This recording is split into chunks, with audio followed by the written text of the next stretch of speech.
सदाकतन season जे टांडे अवां जे अख बे उड़ी सके जी अमी बे पांजू तलू विढ़ायो दिसू अवां जा हवेलियूं थाणा अवां जा फटका अवां जा पतरा ब्या के आना ब्या के माणा एतिरो कजो जेको सुभाणे तव्हां खां सहजे ईअं न थिए जो तव्हां जो लाशो गलनि में रहिजे पुतनि जे आॾो ॿिजनि जे आॾो ख्वार ॾाढो ख़राबु थींदो शहीदनि जो रत चरे पियो थो फुड़े फुड़े जो हिसाब थींदो मुंहिंजा मरकज़ी अॻवान ऐं डिस्कम जा मरकज़ी अॻवान ऐं जेका डिस्कम ज़िला मलीर जा जेके दोस्तो ऐं ॿिया हमसफ़र साथियूं ऐं मुंहिंजा साथी भाइरो इहे देश जी अॼु जी ही रैली तक़रीबन साल अॻु में हिते हिकु लिसानी तंज़ीम जो वजूद पियो उन खां बाद में हिन इलाइक़े जो जेको पुरसकून माहौल हुयो असांजे हिन इलाइक़े गुलशन हदीद खे अमन जो गहवारो सॼो वेंदो हुयो उन अमन जे गहवारे इलाइक़े में जेके अॼु कुझु थी रहियो आहे मां त सम्झां थो त उहो हथु वठी करायो वियो आहे सभ खां पहिरियां त मां रेंजर्स जो चवंदुमि त रेंजर्स जी एॾी सख़्तु चेकिंग जे दौरान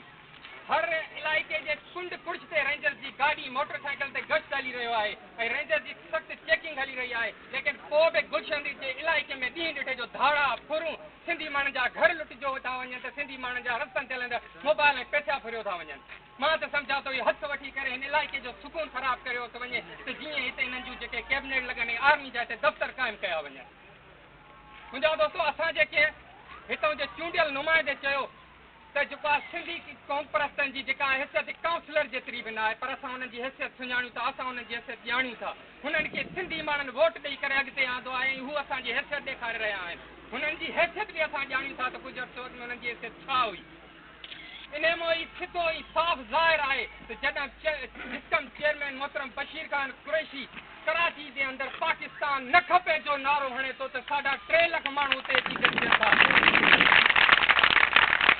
पीपुल्स पार्टी जो जेको आहे सदर तव्हांजो पाकिस्तान खपे जो नारो थो हणे थो त 40,000 माण्हू बि नथा पहुचनि त इन मां साफ़ ज़ाहिर आहे त सिंध जो अवाम क़ौम परस्तनि सां गॾु आहे सिंध जो अवाम पीपुल्स पार्टी खे धिकारे चुको आहे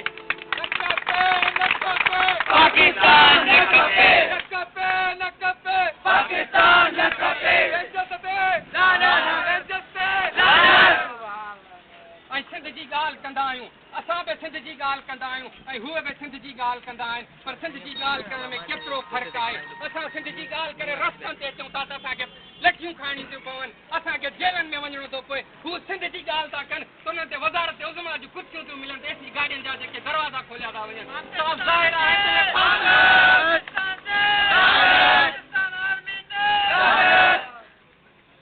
मुंहिंजा दोस्तो सॼी ॻाल्हि साफ़ ज़ाहिर आहे त इलाइक़े जो जेको सुकून आहे जेको अमन अमान आहे हथु वठी करे ख़राबु कयो थो वञे असांजा जेके चौक ठाथा विया आहिनि असां बिल्कुलु